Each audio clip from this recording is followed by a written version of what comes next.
Kembali lagi kami dari Indonesia Sehat TV. Kali ini kita akan membahas mengenai penyebab nyeri dada. 9 penyebab nyeri dada yang paling sering, 3 yang teratas mematika.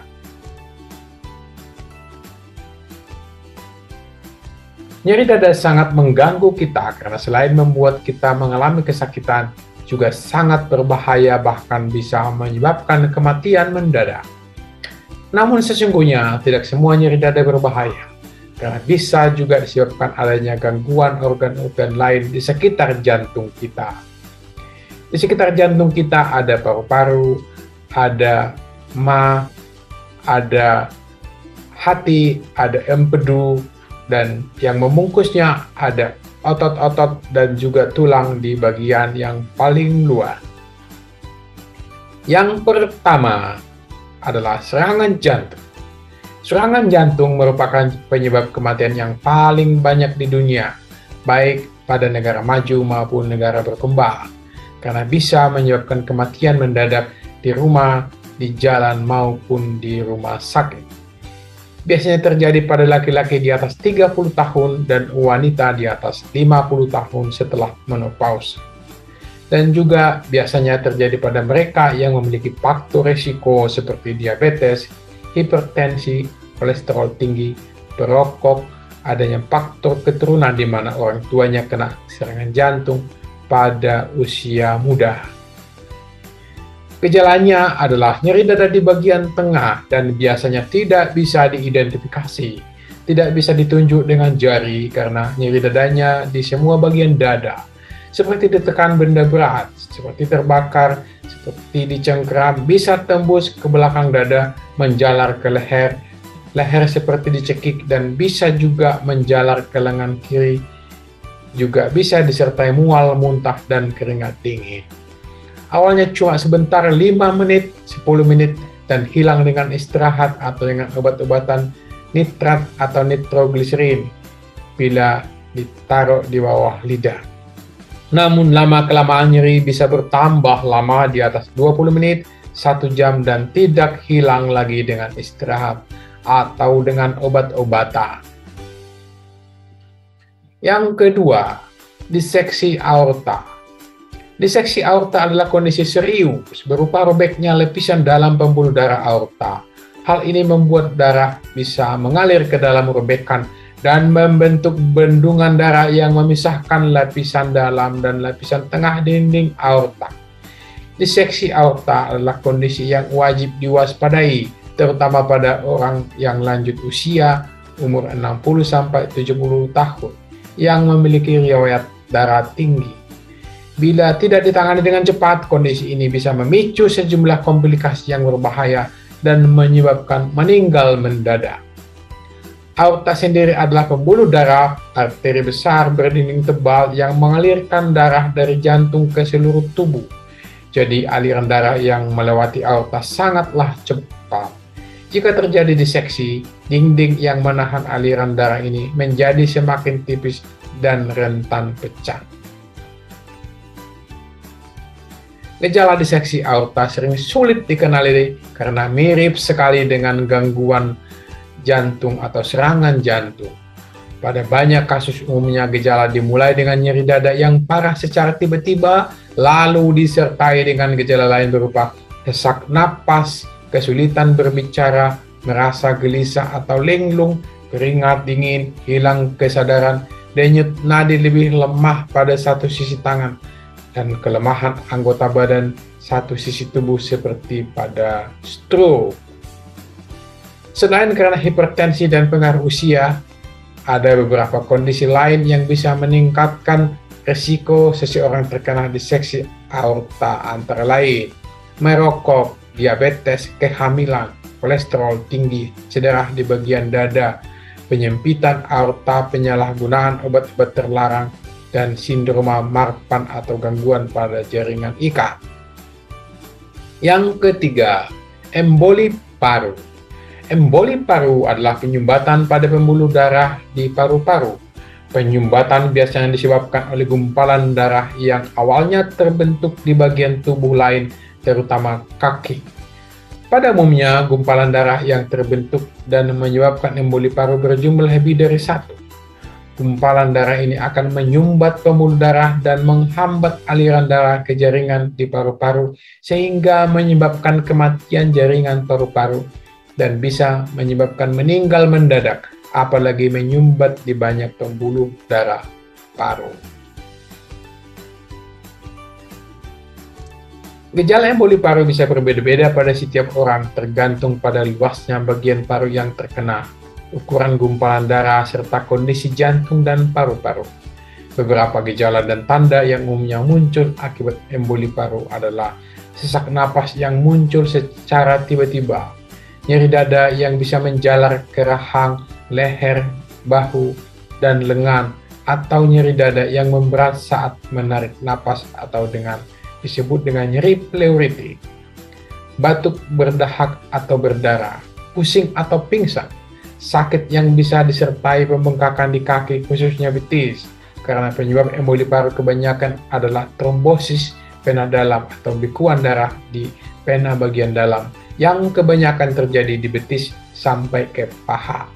Ujung jari atau bibir membiru atau cyanosis, detak jantung yang cepat dan tidak teratur, sakit punggung, dan keringat yang berlebihan. Yang keempat, pleuritis. Pleuritis adalah istilah untuk menggambarkan kondisi peradangan yang terjadi pada pleura. Organ tersebut terdiri dari dua lapisan di dalam rongga dada yang berfungsi untuk membungkus paru-paru. Ketika lapisan ini mengalami peradangan dan infeksi, maka pengidap akan merasa nyeri hebat di bagian dada. Ada pula beberapa gejala lain yang mungkin dialami orang yang mengalami pleuritis dan bervariasi tergantung dari penyebabnya. Beberapa gejala yang umumnya dialami pengidap pleuritis adalah nyeri dada, memburuk saat bernapas, batuk maupun bersin, sesak napas, nyeri pada salah satu sisi dada, bagian kiri atau kanan tergantung lokasi peradangannya, nyeri pada bahu dan punggung, napas pendek yang dilakukan untuk menghindari rasa nyeri, nyeri kepala, kadang bisa disertai demam, nyeri otot, dan sendi. Yang kelima, GERD. GERD adalah gastroesophageal reflux disease, adalah gangguan pencernaan yang ditandai dengan reflux asam lambung berulang dalam jangka panjang. Reflux asam lambung merupakan kondisi ketika asam lambung mengalir naik kembali menuju kerongkongan.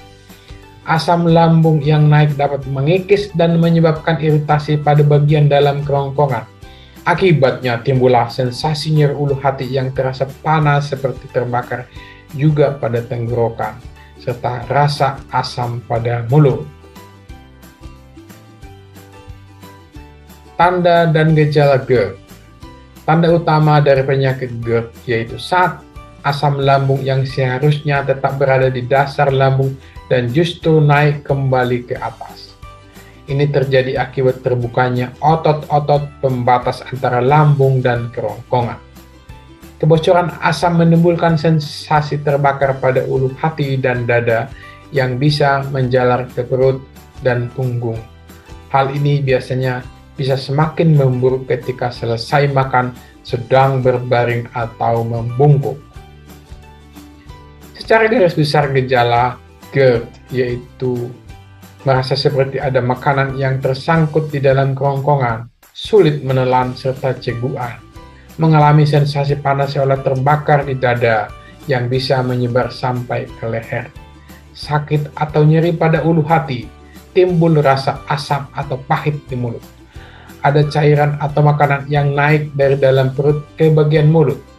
Hal ini biasanya bisa semakin memburuk ketika selesai makan, sedang berbaring, atau membungkuk. Yang keenam, tukak lambung. Penyakit tukak lambung dapat menyerang semua orang pada segala umur.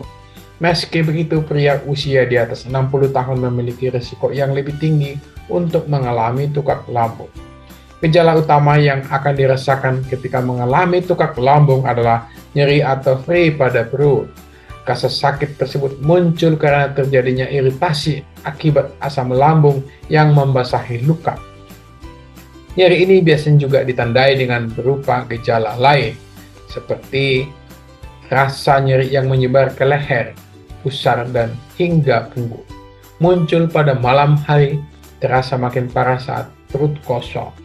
Umumnya berkurang untuk sementara jika makan atau mengkonsumsi obat penurun asam lambung.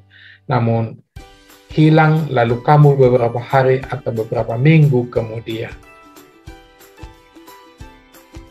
Yang ketujuh, batu empedu.